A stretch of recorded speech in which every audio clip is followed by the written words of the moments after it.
My family called me a worker bee who'd never owned property and gave my brother a $15,000 check and a co-signed mortgage. I owned 3 buildings when they said it.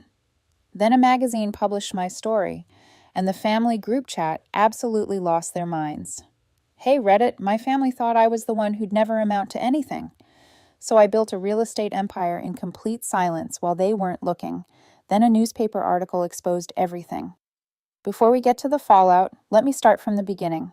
My name is Wanda Hayes. I'm 29. Been working as an assistant property manager for the last 6 years, making $43,000 a year. Well, I quit 3 months ago, but my family doesn't know that yet. They don't know a lot of things about me, actually. Sunday brunch at my parents' place. They live in this cookie-cutter McMansion in the suburbs. 4 bedrooms for 2 people because Dad's a middle manager who likes people to think he's more important than he is. Mom sells real estate but has never actually invested in it, which is ironic considering what I'm about to tell you. I was sitting at their dining table, halfway through some dry chicken breast, when Mom walked over to my younger brother Tyler with an envelope. Not a birthday card or anything, just some random Sunday in April. Tyler opened it. His eyes went wide. Holy, are you serious? Dad grinned, like he just closed a business deal. You're ready, son. Time to invest in your future.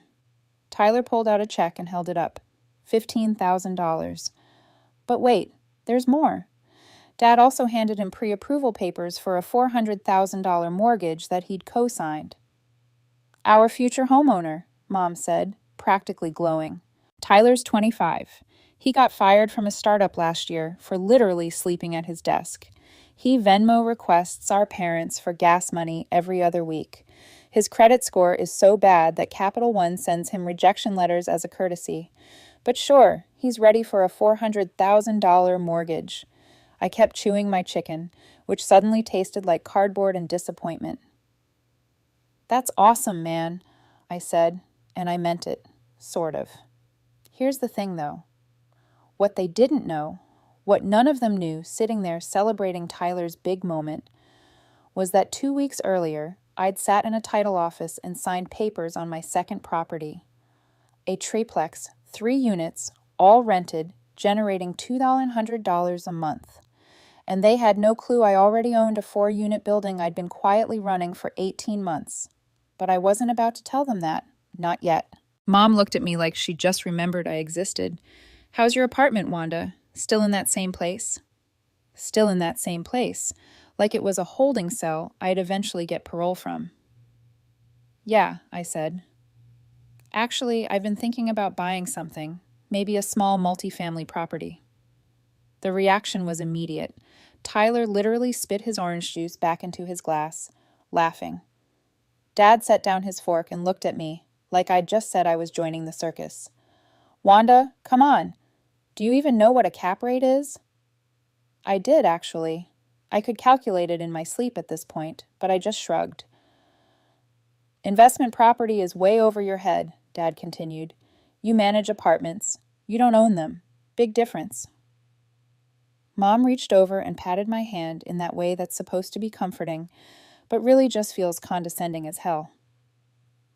We just want what's best for you, sweetie. Maybe you should focus on renting something nicer first. Baby steps. Baby steps. At 29. Then Uncle Frank showed up. Dad's older brother owns a couple car dealerships, never lets anyone forget it. He walked in wearing a polo shirt that probably cost more than my monthly rent, grabbed a plate, and immediately inserted himself into the conversation. What are we talking about? Wanda thinks she's going to buy investment property, Tyler said, still smirking. Frank laughed, actually laughed, and clapped me on the shoulder. Look, kid, not everyone's cut out for investing. Nothing wrong with being a worker bee, right? Somebody's got to rent those properties. Worker bee. The table went quiet for a second. Then everyone just moved on. Started talking about Tyler's house hunt, what neighborhoods he should look at, whether he should get a home inspection or waive it to be competitive. I excused myself to the bathroom, stood there staring at myself in the mirror, the one with the stupid love, laugh, love sign next to it. I didn't punch the wall or yell or have some dramatic breakdown. I just went cold. Made a decision right there that I wasn't going to tell them a goddamn thing until I was so far ahead they'd get whiplash looking up at me. On my way out, Mom caught me in the hallway. "Oh, I meant to tell you. I saw John on Facebook last month." My ex-fiancé. We broke up 2 years ago. "He's engaged now," Mom continued. "The ring is gorgeous. He looks really happy." I smiled and nodded, even though mentioning John was like pressing on a bruise that never fully healed. "That's great for him," I said, "but that's a story for later." I drove home in my 2009 Mazda 3, pulled into the parking lot of my apartment building, the one above the laundromat where the walls are so thin I can hear my neighbor Derek's entire life falling apart at 2 a.m. Sat in my car for a minute, watched that check engine light glow. Then I smiled because what they didn't know, what none of them sitting in that McMansion knew while they toasted Tyler's future, was that I'd already started. 2 weeks ago, I closed on my second property, a triplex for $122,000. But the real kicker, 18 months earlier, I'd already bought my first building, a 4-unit apartment complex, been a landlord this whole time, and they never asked enough questions to find out. I was already cash flowing $500 a month. While they were planning Tyler's first house, I was already building an empire, and they had no idea. I pulled out my phone and texted my friend Jamal, the only person who knew what I was really doing. "Just left my parents' place. Tyler got $15,000 and a cosign for his house." He replied immediately. "Damn. You tell them about your property?" "Nope." "Good. Let them sleep on it. Keep building." I started the car and drove home. I had a property to manage, tenants to take care of, an empire to build, and a whole lot of people to prove wrong. 2 years ago, I was engaged to John. We'd been together for 3 years, and I had the ring picked out and everything, $2,800 at a local jeweler. I was also saving for my first investment property at the same time, splitting my savings between the two. Then one night, John came over and just ended it. "I need stability, Wanda, a real plan." I told him I had a plan. Told him about the property I was saving for, how real estate could set us up for the future. He looked at me like I was delusional. "That's not a plan. That's a fantasy. I need someone who's grounded." He left, took his stuff over the next week, blocked me on everything. About 6 months later, I ran into his friend Jen at the grocery store. Jen had a couple drinks in her and told me something I wasn't supposed to know. "Your mom called John, had a whole conversation about you." My stomach dropped. "What?" "Yeah, like a month before he ended things. Your mom told him she was worried about you, said you were a nice girl, but you'd probably never really amount to much, and he should know what he was signing up for." I just stood there in the frozen food aisle, processing that my own mother had sabotaged my relationship. I thanked Jen, went home, and made a decision right there. I was going to build everything John said I couldn't, and my family was never going to know about it until I was already successful. Returned the engagement ring the next day, got $2,400 back, added it to my property fund. That was 2 years ago. Since then, I've been saving like my life depended on it. 4 years total of saving, but the last 2 years were different. I had something to prove. I kept my assistant property manager job, $43,000 a year. On weekends, I did handyman work for $40 an hour cash. Learned how to fix everything. Jamal's a mortgage broker, been my best friend since high school. When I told him my plan, he didn't laugh. He just helped me build my credit and get pre-approved. While saving, I was learning. Real estate courses, 14 books, Bigger Pockets forums. After 4 years, I had $28,000 saved. Found this apartment building. 4 units, needed work. Owner was tired of dealing with tenants. Listed at $165,000. We settled at $160,000. That was my first property. Closed on it in October, 2.5 years ago, 6 months after John left. Took the worst unit and lived in it for the required year to satisfy the FA loan. Once that year was up, I moved into a cheap apartment above a laundromat to maximize cash flow. Rented out all 4 units. That building was already making me $400 a month when Tyler got his $15,000 check. They just didn't know it. Then 3 months ago, I quit my property manager job, started my own property management company instead, found 3 small investors who needed someone to manage their properties, charged them 8% of monthly rent. Between the 3 of them, I was making $2,800 a month. Combined with my own building's cash flow, I was making $3,200 a month, more than my old job, and I set my own schedule, and my family had no idea. 2 weeks before Tyler got his $15,000 check, I closed on the triplex. Found it on Zillow at 2 a.m. Foreclosure property, looked rough. $135,000, asking price. After negotiation and inspection issues, got it for $122,000 with a $3,000 credit. Used another FHA loan, put down $4,745. Total out of pocket, $7,745. I'd lived in the 4-unit for the required 12 months and moved out, so I qualified for another owner-occupied FHA loan on the triplex. Told the lender I'd be moving into one of the units, which was true for exactly the minimum required time. That's the loophole most people don't know about. Jamal helped me through the whole process. "You own 2 buildings now, sis," he said. "Yeah, and nobody knows but you." He raised his soda.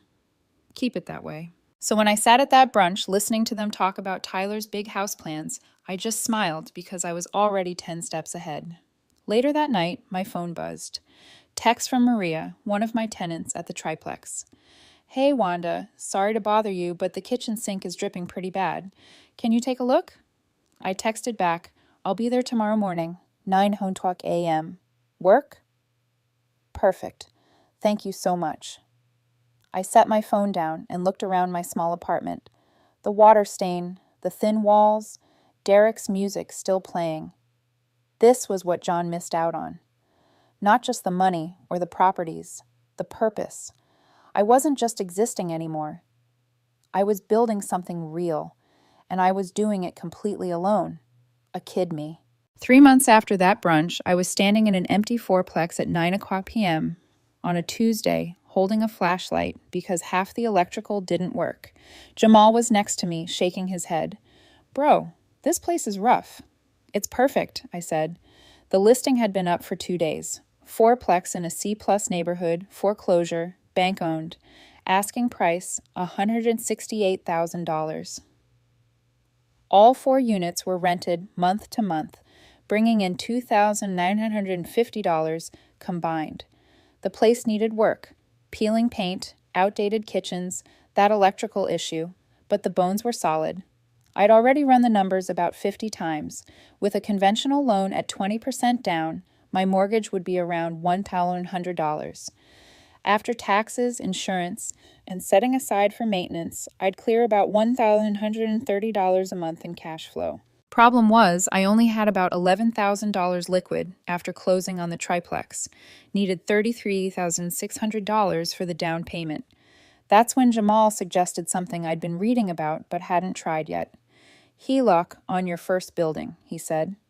You've got equity, a home equity line of credit. Basically, borrowing against the value of my apartment building to fund the next deal. Riskier, sure, more debt. But the math worked. Got approved for a $40,000 HELOC at 7.5% interest. Used $34,000 of it for the down payment and closing costs on the fourplex. We closed in early August. That's when the real work started. Every single weekend for 2 months, Jamal and I were at that fourplex. Painting, fixing cabinets, replacing light fixtures, patching drywall. YouTube University taught me most of it. The rest I learned by screwing up and doing it again. One Saturday, we were there from 7:00 a.m. to 11:00 p.m. Jamal was mudding drywall while I rewired outlets in Unit 3. We ordered pizza that never showed up because the delivery guy couldn't figure out which unit to go to. This is insane, Jamal said, covered in drywall dust. You know that, right? Probably. You're moving way faster than most investors. You sure you're not taking on too much? I stopped what I was doing. Every day I wait is another day they're right about me. He got quiet, then nodded. Fair enough. During all this, family dinners kept happening.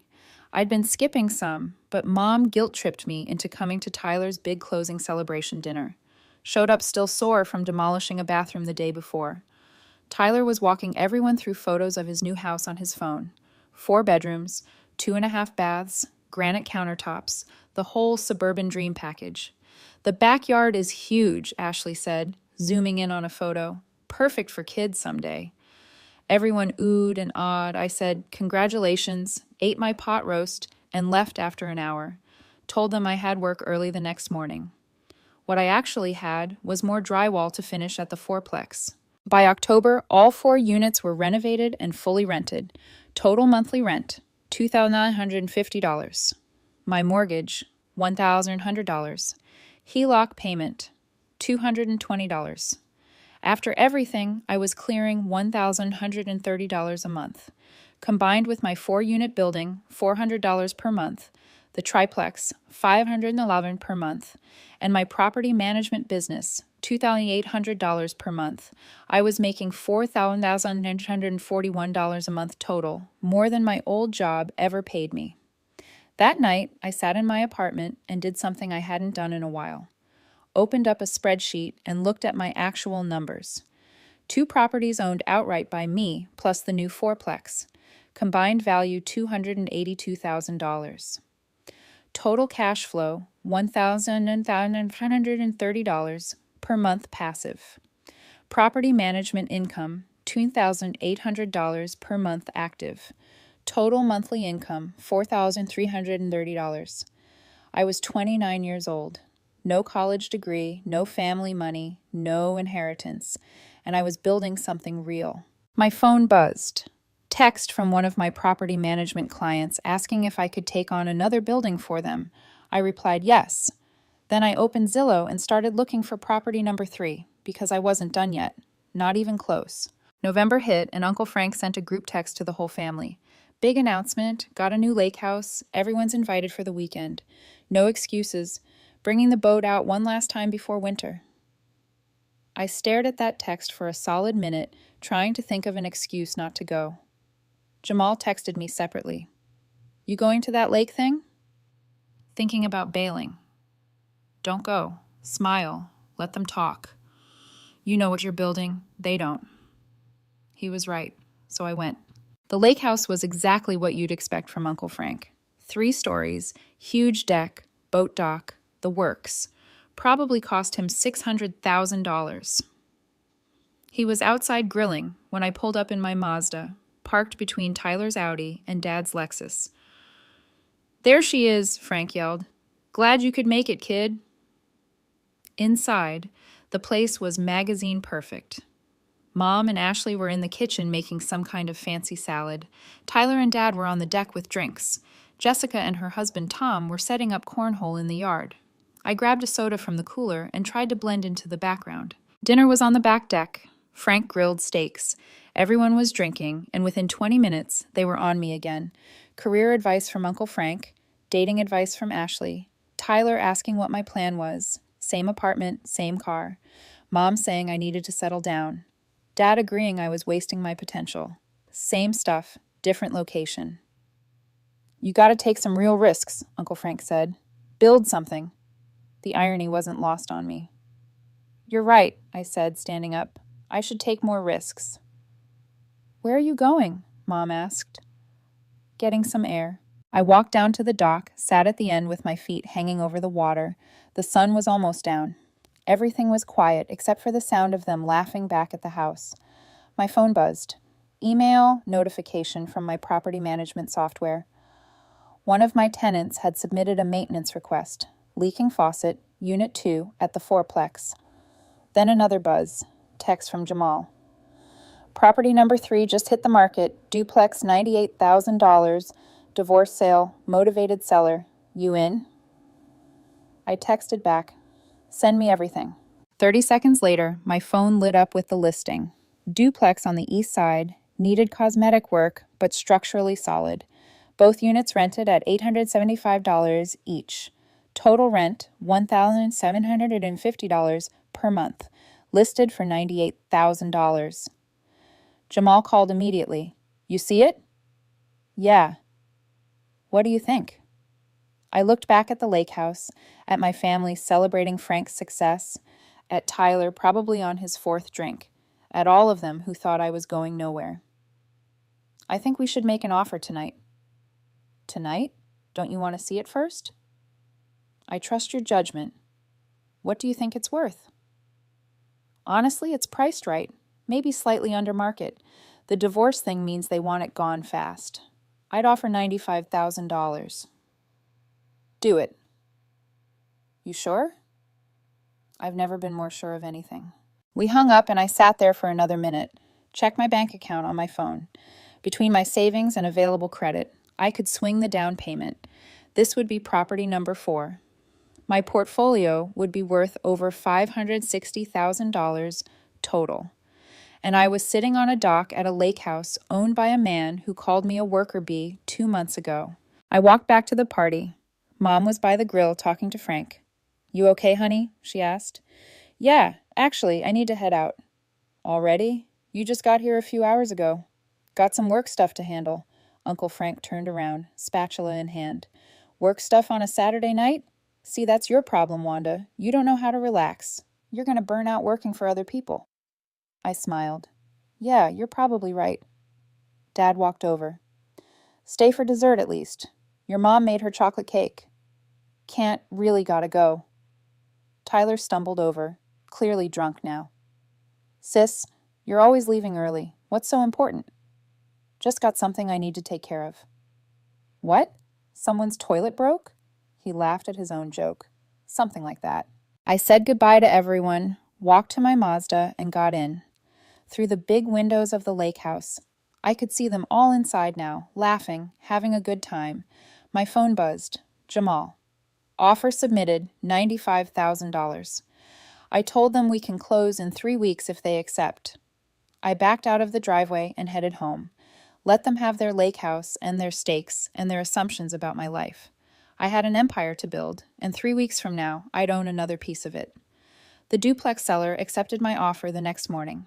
$95,000, close in 3 weeks, no inspection contingencies. Jamal called me at 8 a.m. with the news. They're desperate. Signed the acceptance before their coffee got cold. We closed in late November. Needed about $4,200 in cosmetic work, paint, new carpet in 1 unit, cabinet hardware.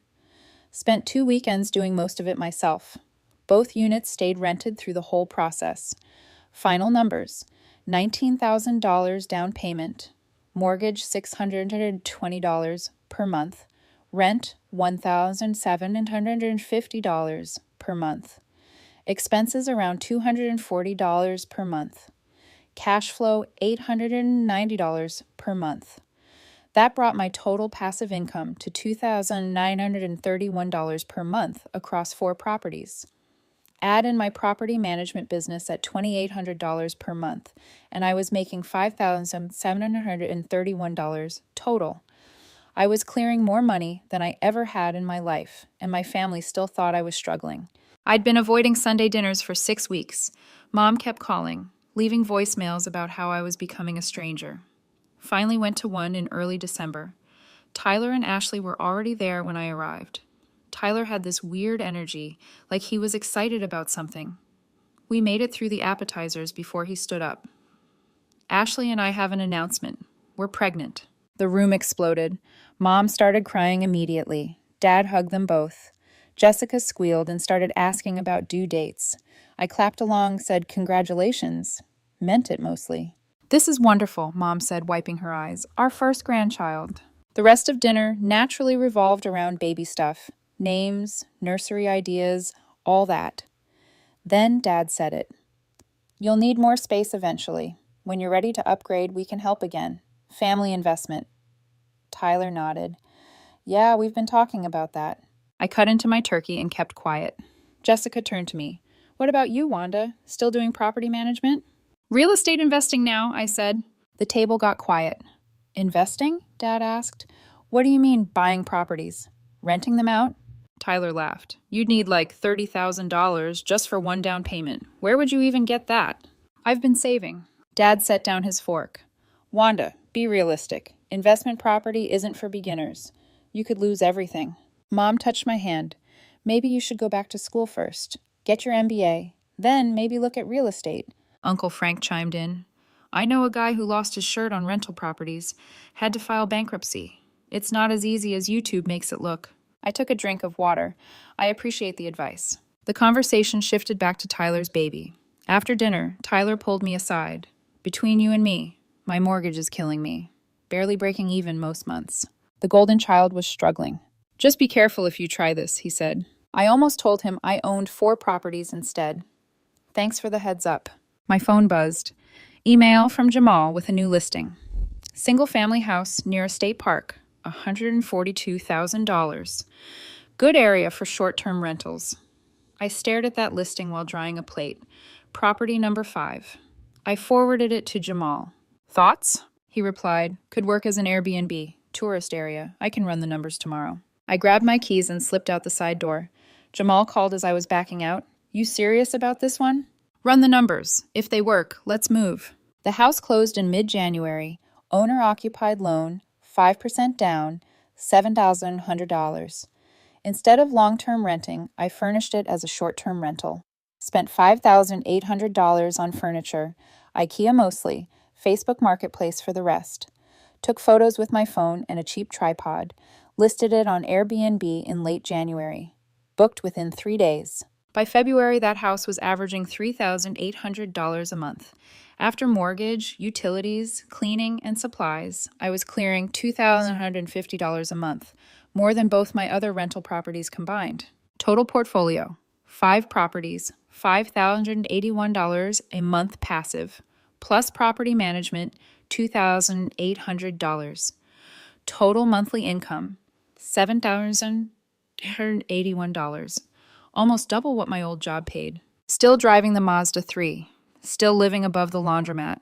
But now it was a choice. Late February, my phone rang. Unknown number. Is this Wanda Hayes? Yeah. Hi, Wanda. My name's Jennifer Green. I'm a reporter with Metro Business Monthly. We're doing a feature on young entrepreneurs in real estate. Your name came up in public records. You've purchased 4 properties in 18 months. Would you be interested in an interview?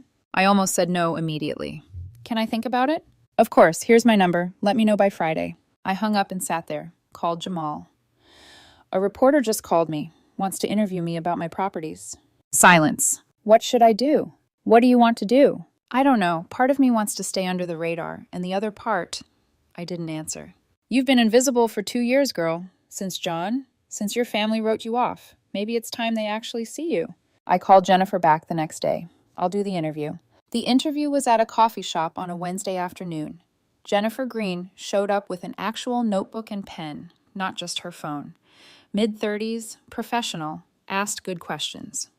So, walk me through how you started, she said. I told her everything. The 4 years of saving, the courses I took, the 14 books I read, the weekends doing handyman work for $40 an hour, living in a tiny apartment above a laundromat to keep expenses low. Did your family help you get started? Loan you money for down payments? I paused. This was the moment. No, they didn't help. They didn't even know I was doing this. She looked up from her notes. They didn't know? Nope, they didn't think I was capable. Still don't, actually. Why not? Because I'm not the golden child.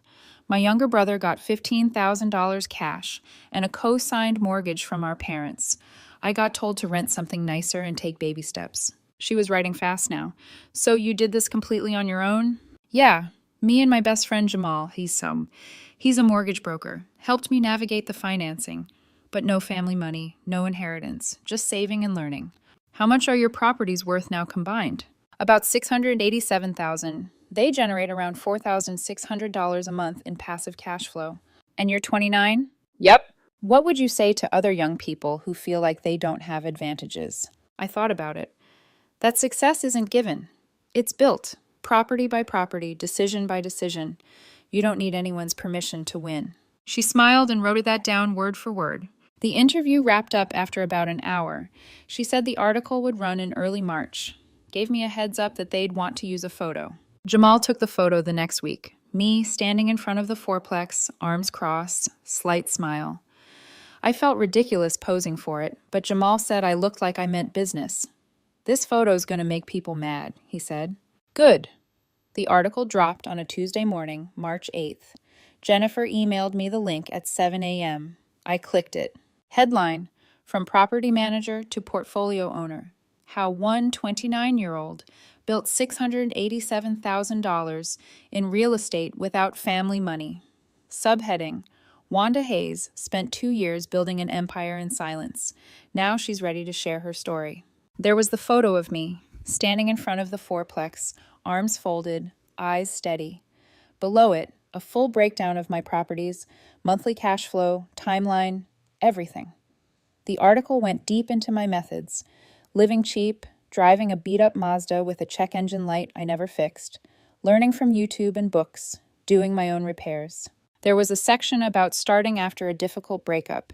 They didn't name John, just said, a painful end to a long-term engagement became the catalyst for Hayes to focus entirely on building financial independence. And there, highlighted in a pull quote, success isn't given, it's built. You don't need anyone's permission to win.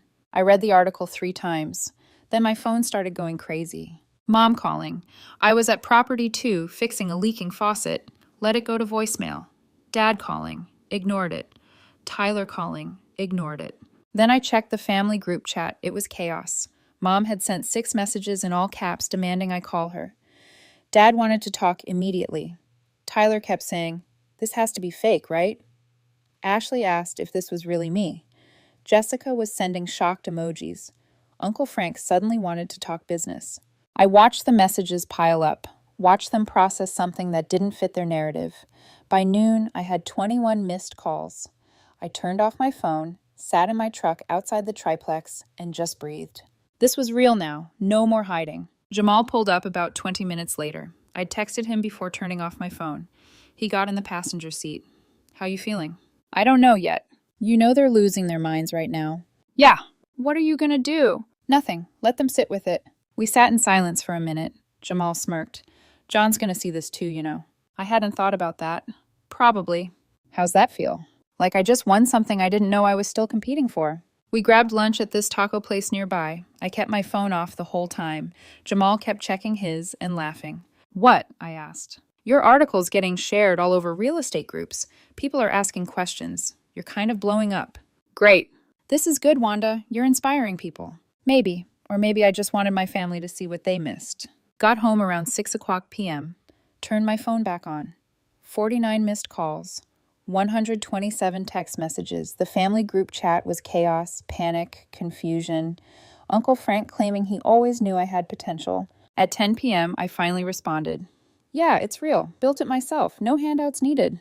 Then I drove to the triplex and sat on the front porch. This was the building I'd owned when they handed Tyler that $15,000 check. When Uncle Frank called me a worker bee, I'd owned this the whole time, and they had no idea. For the first time in 2 years, I could breathe. They finally saw me. Thursday morning, my phone had 34 new messages.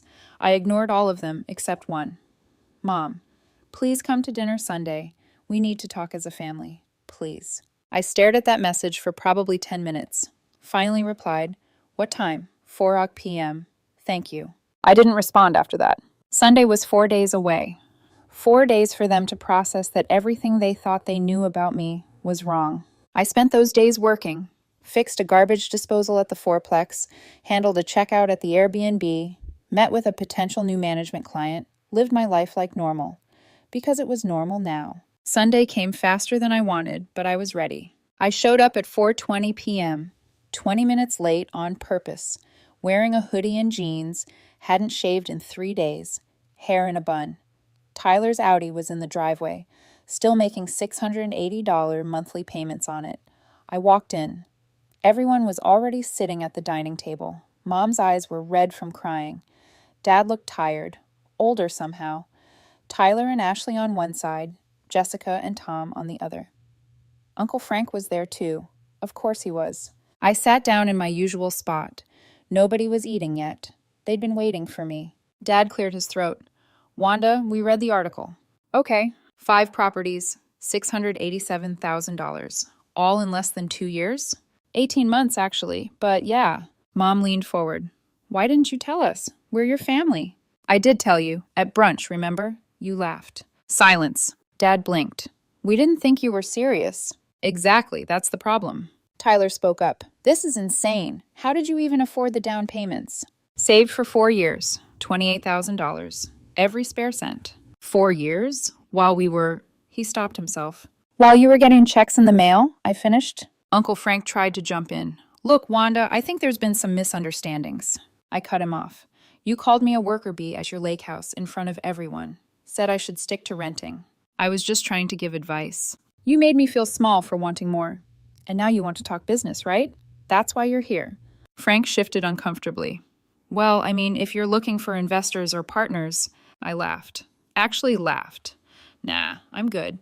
Worker bees don't take on partners. Dad set down his fork. Honey, we owe you an apology. Yeah, you do.